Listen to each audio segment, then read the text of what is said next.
सोमवार को Andal DVC gate पर बीएमएस और भाजपा समर्थकों के बीच हुई नोक-झोंक को गुटबाजी का रंग दिया गया, जिसके खिलाफ मंगलवार को रानीगंज मंडल भाजपा कार्यालय में रानीगंज मंडल 4 के अध्यक्ष राखल दास और जिला कमेटी के कार्यकारिणी सदस्य रवि राय ने संवाददाता सम्मेलन आयोजित कर जानकारी दिया कि आगामी कल अंडाल डीएसटीपीएस डीवीसी गेट के बाहर बीएमएस के प्रदेश अध्यक्ष उज्ज्वल मुखर्जी डीवीसी चेयरमैन से मिलने आए थे। उसी समय हमारे लोग फूल का माला लेकर सम्मानित करने खड़े थे। उसी भीड़ में कुछ असामाजिक लोग घुसकर नारेबाजी करने लगे और धक्का मुक्की पर उतर आए, जिसके बाद उसे गुटबाजी का रूप दे दिया गया। यह गलत है, कोई गुटबाजी नहीं था। कुछ लोग का यह साजिश था जिसे तृणमूल कांग्रेस का भी हाथ हो सकता है, भाजपा को बदनाम करने का, जिसका हम लोग खंडन करते हैं। इस दौरान भाजपा नेता शमशेर सिंह और आनंद साव भी मौजूद रहे।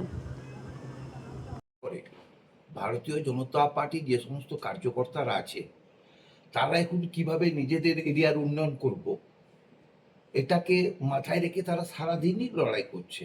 গতকালের যে আমাদের অশান্তি সেটা হয়তো আপনারা অনেকে হয়তো অনেকভাবে লড়াচ্ছে বাজারে, এটা আমাদের কিন্তু রাজনৈতিক ভাগাভাগির অশান্তি নয়। এটা একটাই অশান্তি, আমি আমার পাড়ার কি করে উন্নয়ন করব।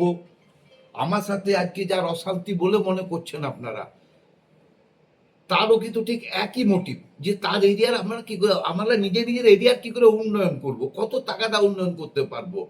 এই যে একটা জিনিস, এই উন্নয়নকে লক্ষ্য করে পরে কিন্তু আমাদের গতকালকের অশান্তিটা। আমরা ভাবলাম, আমরা দুপক্ষ এসেছিলাম, কিন্তু আমাদের এখানে যিনি বিএমএস এর নেতা এসেছিলেন সেই নেতাকে সংবর্ধনা জানাতে। এরপরে কিছু কিছু মানুষ তারা আমাদের কানে গোড়াতে এসে করে তুলতে লাগলো, ও কাগজ দিচ্ছে ওর এরিয়ার বেকার ছেলেদের চাকরির জন্য। আমাকেও ঠিক সেম কথাই বলেছে যে ওর এরিয়ার লোক কাগজ দিচ্ছে এরকম ধরনের বেকার ছেলেদের চাকরির জন্য।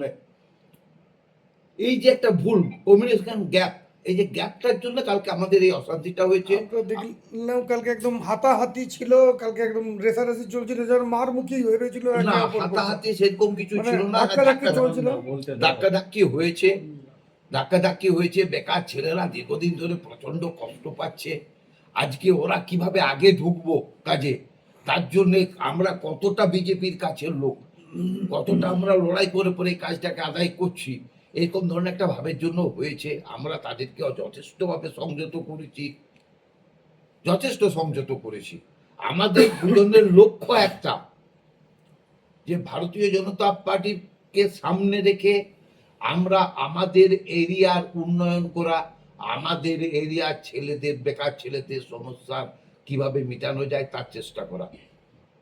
এই একই লক্ষ্য নিয়ে পরেও আমরা গেছি, একই লক্ষ্যে আমাদের অশান্তি হয়েছে।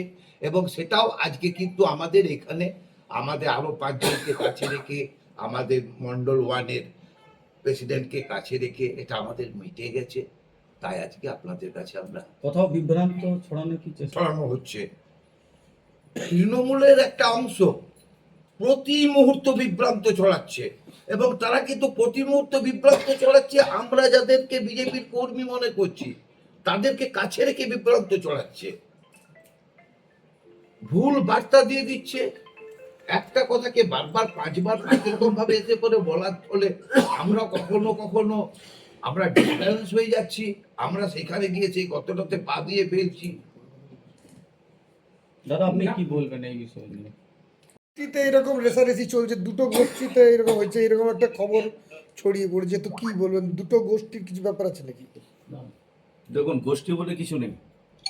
দাদা আমার থেকে বয়সেও বড়, এবং ইলেকশনের আগে থেকে অনেক কিছুই দেখেছেন, যে কাঁধে কাঁধ মিলিয়ে, হাতে হাত মিলিয়ে একসাথে আমরা ইলেকশন লড়েছি।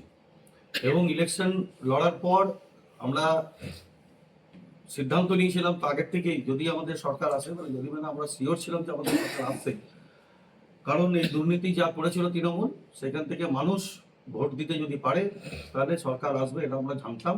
আর মানুষ ভোট দিয়েছে বলেই আজকে সরকার এসছে। এবং সরকার আসার পর সরকারের মানুষ অনেক কিছু আকাঙ্ক্ষা করে আছে, যেগুলো স্বপ্ন পূরণ হয়নি।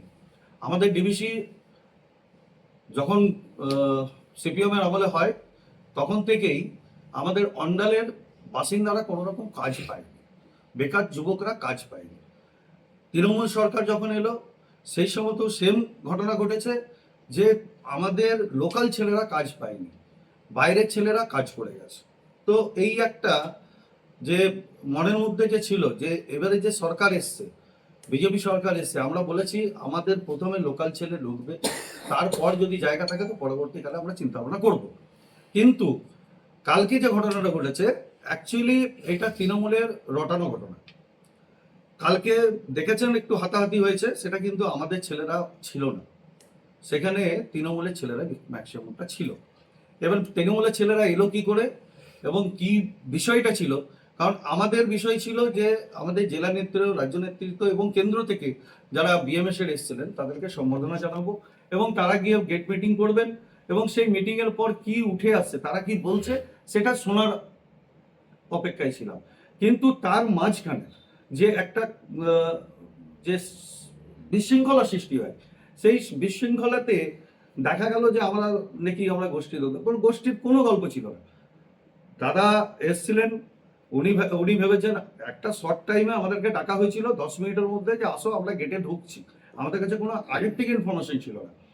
তো 10 মিনিটের মধ্যে এবার দাদাকে আমি কল করি, এবার দাদা হয়তো কোনো দিক দিয়ে খবর পেয়েছে, এবার খবরটাও দিয়েছে আমার মনে হয় যতটা তৃণমূল কোনো ইয়ে করে পাঠিয়েছে খবর হয়তো। তো সেখানে আপনারা দেখবেন যে আমাদের উদ্দেশ্যটা একটাই, ওনার যা উদ্দেশ্য ছিল, যে ভাষণটা দিয়েছে, যে বাইট দিয়েছে, ওনার উদ্দেশ্য ছিল যে আমাদের গ্রামের ছেলেরা যেন কাজ পায়। তো আমি যে ভাষণটা দিয়েছি আমি কি অন্য কোনো কথা বলেছি নাকি? আমি তো সেই কথাটাই বলেছি যে আমাদের অন্ডালের ছেলেরা যেন কাজ পায়, তারপর বাইরে দেখা যাবে, চিন্তা ভাবনা সেটা হবে। তো উনি ভাবছিলেন যে হয়তো কোনো কাগজপত্র হয়তো জমা দিতে এসছে, আর আমাকেও সেরকম বলছে যে উনি কাগজ দিক। কিন্তু দাদা হয়তো ভেবেছে যে আমার ছেলে মানে হয়তো গ্রাম মন্ডল বা আমার গ্রামের ছেলেগুলোকে বাদ দিয়ে হয়তো অন্য কোনো একটা মিসকমিউনিকেশন হয়েছে। এবং আপনি দেখবেন আমাদের বিজেপি আসার আগে আমরা গেট মিটিং করেছি, অনেক জায়গায় মিটিং করেছি, মিছিল করেছি, অনেক রকম কার্যক্রম করেছি, তখন কিন্তু আমাদের কাছে 50টা ছেলে জোটাতে অনেক ঘাম ঝরে যেত। কিন্তু কালকে হঠাৎ যে এত এত ছেলে এলো, আমরা গেছিলাম মাত্র 15 জন সম্বর্ধনা জানাবার জন্য, কিন্তু ওখানে দেখা গেল যে কয়েকশো ছেলে জুটে গেল হঠাৎ করে। কিন্তু কি করে এলো, কোথা থেকে এলো, আমরা কাউকে ফোন করিনি, আমি কাউকে ফোন করিনি, আমার ছেলেরাও কাউকে ফোন করেনি, কিন্তু চলে এলো। কিন্তু তার মানে বুঝে নিতে হবে তৃণমূলের ওখানে একটা চক্রান্ত যেটা আছে, যে আমরা খাচ্ছি আমরাই থাকবো, এদের গোষ্ঠীর অন্ধ মানে একটা বিজেপিকে একটা যদি কোনো রকম মানে দাগ লাগানো যায়, তারপরে যদি আমরা ইয়ে করতে পারি, ঢুকতে পারি, সেরকম একটা চক্রান্ত চলছে। মানে আমরা প্রথম থেকে বলেছি সিন্ডিকেট মুক্ত থাকবে, সিন্ডিকেটকে কোনো জায়গা দেওয়া হবে না। সেই ইয়েতেই আমাদের দুজনের মধ্যে জানে এরা দুজন যদি থাকে এক জায়গাতে, তাহলে কিন্তু সিন্ডিকেট বলুন কি আর ডিভিসি বলুন এয়ারপোর্ট বলুন, আমরা কিন্তু ঠিক আমাদের ছেলেদেরকে কাজ দেবো, বাইরের ছেলে ঢুকতে দেবো না। তার জন্য বিভ্রান্তরা এখন দেওয়াল তোলার চেষ্টা করছে। দাদা যারা হবে 2021 থেকে ওরা সন্ত্রাস করে যাচ্ছে, আমরা কি ছেড়ে কথা বলবো নাকি? একদম চিহ্নিত করবো এবং আইনত ব্যবস্থা করে খুব তাড়াতাড়ি দেখতে পারেন তাদের জেলে ঘানি টানাচ্ছে, কোন রকম ছেড়ে কথা বলা হবে। দাদা আপনার পরিচয় দেবেন। আমি রানীগঞ্জ বিধানসভা মন্ডল 4-এর সভাপতি, আমার নাম হচ্ছে রাখাচন্দ্র দাস। দাদা আপনার পরিচয়। তো রবীন্দ্রনাথ রায়, জেলা এক্সিকিউটিভ বডির মেম্বার, রানীগঞ্জ টাউন ইনচার্জ।